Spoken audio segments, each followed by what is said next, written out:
Salut à toutes et à tous les amis, on se retrouve pour la review de Saturday Night Main Event 2025 et donc pour ouvrir le show des adeptes de John Cena, le match des champions, le champion disputé Cody Rhodes contre Oba Femi, établissement narratif de Femi comme force de l'endurance. Le segment réussit à transporter Oba Femi de manière crédible. Il n'est pas seulement entré comme un jeune talent prometteur, mais comme un véritable défi pour une fille établie comme Cody Rhodes. Chaque regard et chaque pose sont calibrés pour créer une aura d'influence tout en laissant deviner que sa dominance n'est pas seulement mais également psychochimie. Interrompt Rhodes au micro là qu'il ait une force susceptible ou présence sur le est rare pour un match de mérite d'être souligné. Super match, même si avec un choix presque signé. Chaque échange dans chaque réaction qui oriente l'admiration pour l'intervention de Drew qui finit par épais une simple et transforme le match en cliffhanger, laissant le public en suspens en générant une anticipation maximum pour le prochain Saturday Night Main Event où l'effet long est réfléchi, où l'action physique n'est pas le seul vendeur de tension, ou pour un autre show, contraste générationnel et construction de personnages, mais en parallèle l'expérience de Rose avec la jeunesse, l'ascension et l'autorité imposante de Fumi. Puis comprenez immédiatement qui représente, qui symbolise et qui est le catalyseur du changement. Cette opposition n'est pas seulement, elle est corporelle et psychologique, le timing, les pauses, les micro-expressions, l'impression que Fumi pince, mais le futur visage du Rose, qui donne au match une densité que peu de bonheur peuvent atteindre. Les réactions sont pleinement intégrées dans la narration, enfin bref. Équipe entre actions, ça on s'en fout. Bref. Le finish, loin d'être frustrant, permet de poser plusieurs arcs narratifs. L'hostilité entre autres les consolidations de Femi comme champion menaçant, et la mise en place d'un main event fort pour le prochain show. Ce type de finish renforce la continuité et la perception d'une logique interne solide dans le booking. Le segment devra alors, bien qu'un match d'ouverture et un catalyseur show pour le show, donc c'était quand même assez intéressant de la part de la de faire ça ainsi. Enfin bref, un très bon début de show. Très très bon début de show. On a, avec seulement 9 le match ne peut pas pleinement développer l'intensité physique comparable à ce qu'on attend dans les séquences de périsme condensées, ce qui peut donner un match incomplet pour les amateurs d'action pure. Certains fans pour entre la qualité narrative et l'exécution physique, c'est vrai que si elle est juste dans la disons, coupe le rythme et laisse un goût amer pour ceux qui attendent. Cela peut être d'une raison et d'un match interne, surtout pour un segment qui sert de vitrine à un nouveau talent. L'intégration le film exige une attention par un spectateur non investi dans le contexte, risque de ne pas saisir pleinement les enjeux ou la subtilité du segment. Le segment prend son temps pour installer l'histoire, ce qui polarise une immersion totale pour les fans qui suivent la station. Pour ceux qui recherchent une rapide et intense, les récits et directs liés au segment suivant pose sur la manière dont World Féminin sera développé dans les prochains et non sur le match lui-même isolé. C'était quand même assez intéressant de voir une telle confrontation avec un Drew McIntyre qui finalement va intervenir et ça, c'était la meilleure chose à faire étant donné que les deux champions sont protégés et que ça protège donc les deux protagonistes. Il va venir s'en prendre à Cody Rhodes et donc lui offrir la victoire par disqualification. Ça légitimise un peu le personnage de Bafemi qui est quand même un petit peu protégé et qui perd ce match mais qui quand même met en difficulté le champion d'espèce parce qu'on a rarement vu Cody Rhodes dans une telle situation, dans une telle difficulté. Franchement, j'ai été surpris quand même comment la WWE a fait pour faire rentrer Drew McIntyre dans la salle. Mais c'était quand même la meilleure chose à faire, de faire rentrer Drew McIntyre, de le faire intervenir dans ce match. Ça permet de continuer sa rivalité avec Cody Rhodes et également de le mettre en valeur, mais ça permet aussi à la WWE de construire un tel scénario du côté de la WWE, de faire intervenir Drew McIntyre qui va être mis au tablier par Oba Femi et Cody Rhodes, il va se prendre un Cody Cutter et je crois un chokeslam d'Oba Femi. Je sais pas si Oba Femi est au courant que Drew McIntyre n'en reste pas là en général avec ses rivaux, mais en tout cas, ça peut lui donner des petites idées derrière la tête. Enfin, franchement, ça peut être assez intéressant dans les prochaines semaines de voir ce qui va se passer par la suite. Mais en tout cas, j'ai apprécié en tout cas ce qu'ils nous ont fait dans ce match-là entre le champion NXT et le champion Disputed. Et franchement, j'apprécie. On a vu un Cody Rhodes vraiment dans une grosse difficulté. Ensuite, après, donc, dans le second match, on a eu Bailey face à Sol Rocha, une construction narrative comme Sol Rocha est mise en avant comme une catcheuse capable de rivalité avec des talents. Chaque revers compte un moment où elle repose Bailey renforce sa. Ce segment, le match montre que Rocha n'est pas seulement un. Elle est stratégique, technique et capable de tenir tête à une vétérane expérience. Cette progression-là implique de s'attacher à elle et de comprendre son potentiel pour l'histoire. Future suspense et tension dramatique. Le match maîtrise suspense grâce à une instance constante entre offense et Bailey et Roca échangent des prises décisives, des finishers tentés et des renversements. Chaque tombée ou nearfall est commenté et mis en valeur maintenant pendant toute la durée du match. L'intensité est soutenue par la réaction de la foule qui vont au récit du match. Le match n'est pas seulement il raconte une histoire. Roca est d'abord sous pression, mais puis progressivement contrôle montrant et son in-ring. Bailey, quant à elle, utilise son excellence pour contrôler et manipuler le rythme de l'affrontement. Franchement, l'équilibre entre tension. Le finish en faveur de Roca via Rolov au compte serré s'estime sur sa tue et ouvre des postes pour les prochaines rivalités collectives. Bailey, intégration dans la division en avant du talent émergent. La manière dont le match se conclut renforce et offre un développement organique de la division. Franchement, j'ai bien aimé la durée limitée pour le développement complet avec moins de 10 minutes. Certaines séquences peuvent paraître compresser le match au pu laisser de plus de temps pour approfondir les niveaux de contrôle et de résilience entre Bailey et Ruka. Complexité pour le casual viewer. Les nombreuses interactions qu'autres et tentatives de finish exige une intention. Un spectateur pourrait se perdre dans la succession rapide de renversements et de vol. L'alternance en séquences intenses et plus longues peut créer une ressenti de tempo variable. Pour certains, le match peut sembler saccadé ou manquer d'une progression fluide. Rythme narratif. Le tempo est volontairement modifié pour privilégier les storylines sur la simple démonstration physique. Cela polarise. Immersion forte pour les fans, mais frustration pour ceux qui attendent un rythme constant. La valeur complète du match repose sur Roca peut devenir une figure montante, mais l'effet narratif maximal sera visible dans les semaines suivantes. En tout cas, c'est une très grosse victoire pour Sol Roca qui a été chercher la victoire et qui a démontré tout simplement tout l'étendue de son potentiel, de son talent, et elle a prouvé à Bailey que c'est pas une catcheuse qui est là par hasard. Elle a quand même vraiment volé la vedette à ce match-là au show. En lui-même, elle a beaucoup de respect et ça met la lumière sur des talents d'NXT que pour ceux qui ne sont pas là le mardi, on n'a pas forcément la possibilité de voir. En tout cas, ça lui permet de gagner ce match.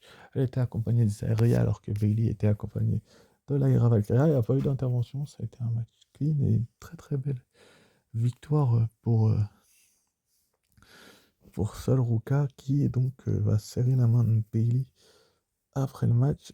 Et donc la franchement, il y a une signe de respect, une marque de respect. Faut savoir que Bailey a passé un très long moment à NXT durant le passé. Et donc, ils vont célébrer toutes les quatre ensemble. Donc, Bailey, Lyra, Valkyria, Sol Ruka et Zarya. Et donc, franchement, c'est une très bonne nouvelle de voir une Sol Ruka vraiment mise en avant. J'ai hâte de voir ce qui va se passer pour elle dans les prochaines semaines, que ce soit NXT.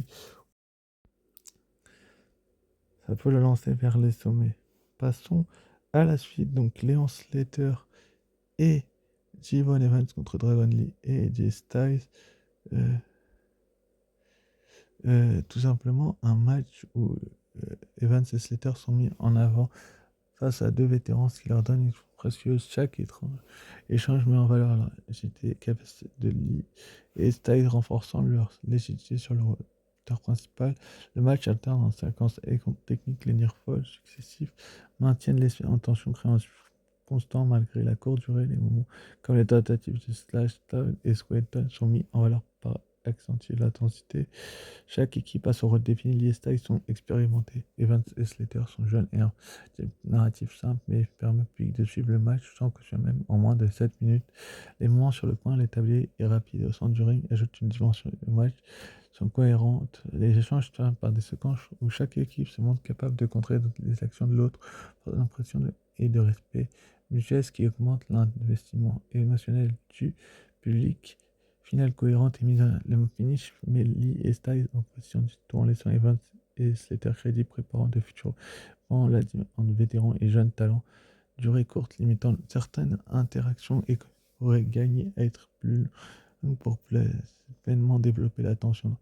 Les nombreuses séquences aériennes et contre rapides peuvent être suivies pour un spectateur occasionnel. Je suis d'accord, l'intensité est bonne, mais certains enchaînements donnent l'impression d'un tempo un peu serré, ce qui réduit l'impact de certaines prises spectaculaires. Le match crée de l'action sur le point. Et euh, intense pour un peu compressé pour d'autres stars. La victoire de Styles met l'effet narratif complet repose sur le futur des jeunes talents Evans et Slater. Je suis totalement d'accord avec ce qui a été dit. C'est vrai que Jevon Evans et Leon Slater ont quand même eu des moments où ils ont pu espérer, imaginer remporter ce match. Et je l'avais dit dans les pronostics, KJ Styles et Dragon Lee sont quand même les champions par équipe de Raw et c'est tout à fait logique. Et c'est en toute logique même qu'ils remportent ce match. Enfin, franchement, personnellement, Jevon Evans et Leon Slater, excusez-moi, je suis un peu fatigué, euh, sont deux catcheurs qui ont encore beaucoup de travail à NXT. Jevon Evans est quand même sur la pente ascendante. Leon Slater également, qui a lui aussi fait partie également de la TNA. Il est champion X Division d'ailleurs. Et franchement, c'est un super mec. Pour ceux qui ne le connaissent pas, forcément, moi j'ai eu l'occasion de le croiser 2-3 fois. C'est vraiment un gars extraordinaire. Et finalement, AJ Styles et Dragon avaient plus besoin de la victoire que Leon Slater et Jevon Evans, donc je suis quand même assez heureux. C'est une belle performance de la WWE d'avoir fait ça. De la part de la WWE, donc ils ont rendu hommage à John Cena en faisant son signe sur le visage, donc c'était quand même assez intéressant, enfin, le signe du front quoi, qu'il faisait habituellement, et c'était exceptionnel qu'il pose à 4, et franchement j'ai bien aimé ce qu'ils ont fait côté de la WWE, donc c'était une belle chose et c'est bien vu de la part de la WWE d'avoir fait ça ainsi. Ensuite, après, pour conclure, on a eu le segment du Miz, Joey Trousse, donc il domine verbalement le segment, le Miz rappelant ses accomplissements passés, ce qui renforce son personnage et crée instantanément une tension crédible. Les deux interviennent efficacement combinés pour contrer Miz. Ils deviennent plus que des faire-valoir en peu de temps. Les segments racontent une mini-histoire, confrontation, chaos, autre des suspens sur le dessus. Les jeux pour Miz et la pointerie trop génèrent une dynamique immersive. Même court, le segment maintient l'attention et prépare des possibles affrontements futurs. Tout est clair et incompréhensible malgré la brièveté, aucun temps mort inutile. Manque de à cause du temps libre. Euh, Complexité rapide pour pas de véritable conclusion, ce qui laisse le segment ouvert. Rythme rapide hein, pour conserver l'attention, impact maximum pour la continuité narrative. Je pense que c'était quand même assez bien. J'ai bien aimé le fait qu'il se bouffe un double You Can't See Me et qu'il soit présent pour le dernier soir de John Cena, étant donné qu'il y a eu des histoires du côté de la WWE d'avoir fait une telle performance.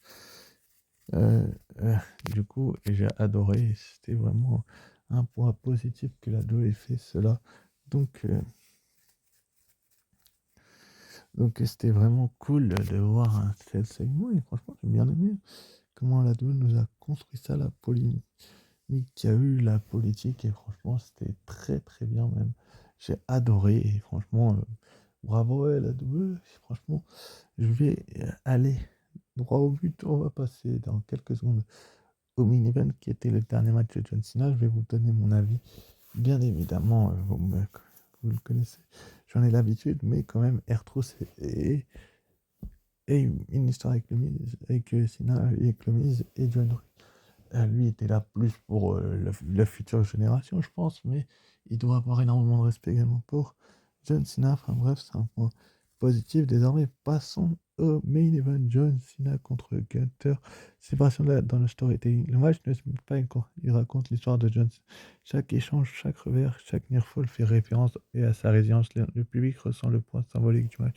Cena affronte une nouvelle génération représentée par Gunther. Les moments où Cena résiste à plusieurs finishers et séquences de plus monde, rappelant toutes ces années d'expérience. Le match est une alternance minutieusement orchestrée en domination et réplique de Senna. Chaque close night, chaque et chaque suffit le nearfall répété les renversements constamment tiennent le public en allant un crescendo dramatique digne d'un main event de WrestleMania. Je suis pas tout à fait d'accord.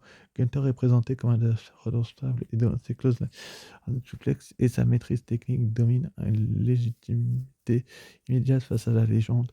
Le match équilibre parfaitement la mise en avant de Cena et l'ascension de Gunther sans dîner aucun des deux catcheurs. Chaque effort, grimace, micro-pression est capté pour renforcer l'investissement émotionnel du champ. Donc, le public participe activement en remercie Cena et encourageant les deux créer unique où le match devient autant un hommage qu'une compétition. Le match utilise pour raconter plusieurs histoires simultanément. La fin de carrière de Senna, la montée de l'héritage transmis au jeune talent et le symbolique du passage de témoin. Chaque séquence du Five Neuf Show multiplié est pensée pour refaire ce thème, transformant le match en récit épique. La victoire de n'est pas une humiliation. Senna résiste jusqu'au bout et sa défaite symbolise le passage de relais. La tension dramatique atteint son apogée lorsque Senna tente encore et se relève à chaque avant finalement comprend que Cena quitte le ring sur ses choix polarise les spectateurs et les uns renforcent l'émotion, mais la puissance du match seul reste partielle sans ces éléments complémentaires. Mais franchement, j'ai adoré l'hommage que la WWE a rendu à John Cena, qui le mérite franchement personnellement. Et le fait qu'il ait abandonné n'est pas vraiment une terrible désillusion. Il a fait son temps, John Cena, il a fait quand même 23 ans de carrière, un potentiel hors du commun, un talent que je pense beaucoup d'entre vous aimeraient avoir ou adoriez avoir, mais franchement, j'ai adoré comment la WWE a construit un tel scénario avec un John Cena vraiment qui va finalement abandonner à force d'être arc-bouté par la soumission de Gunther. Finalement, il finit par lâcher prise et abandonner. C'est le passage de flambeau, un passage de relais. C'est peut-être la meilleure chose qu'il pouvait faire. De toute façon, il ne reviendra pas dans le ring. Ça, c'est une certitude. Il l'a dit, c'était son dernier match, c'était sa tournée d'adieu. Il a fait une tournée d'adieu qui a été, pour certains, gâchée, pour d'autres, plutôt pas mal. Ça dépend de où on se positionne, mais franchement, j'ai adoré comment Sina a résisté et finalement, il a donc abandonné. Et il n'a pas abandonné ses fans, il a abandonné pour simplement renforcer le personnage de Gunther et c'est la meilleure décision qu'il ait prise. Donc, chapeau à toi et merci pour tout, John. J'ai adoré ta carrière.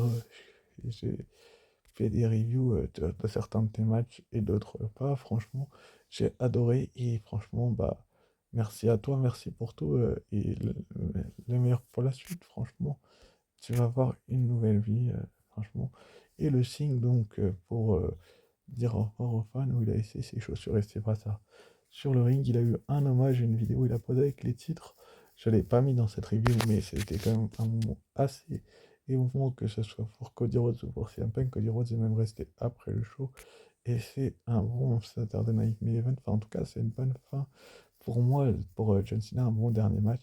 Et pour la note du pay-per-view, comme il y a toujours des choses à améliorer, notamment la durée des matchs, je mettrais 15 sur 20, 14, même 14 000. Allez, annoncé pour Raw de cette nuit, enfin la nuit prochaine, le New Day face aux Usos. Ça promet, ça va être exceptionnel. Et ne clignez pas des yeux, franchement. J'ai hâte de voir ce qui va se dérouler dans les prochaines semaines.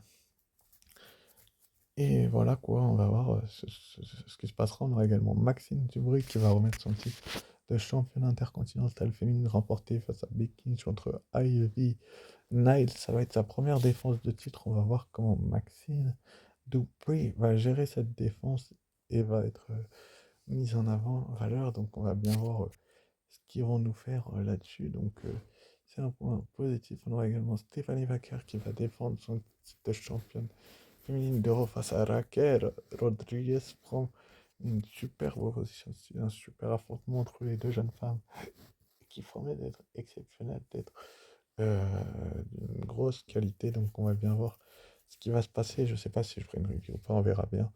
Ce sera compliqué. On aura également la présence de Gunther qui, après avoir mis fin à la carrière de John Cena, carrière exceptionnelle, comme je le disais tout à l'heure, va être présent pour nous parler de la suite pour lui. Est-ce qu'il va annoncer sa présence dans le Royal Rumble match ou pas? Ça, on n'en sait rien. Et on aura également donc le retour du Best in the World CM Punk qui va s'adresser à Braun Breaker alors qu'on sait qu'il l'affrontera lors du premier Raw sur Netflix dès 2026 en France en tout cas. Donc n'hésitez pas à liker, commenter, partager, vous abonner si ce n'est pas déjà fait. Sur ce, je vous dis ciao, bye et à très vite pour une nouvelle vidéo.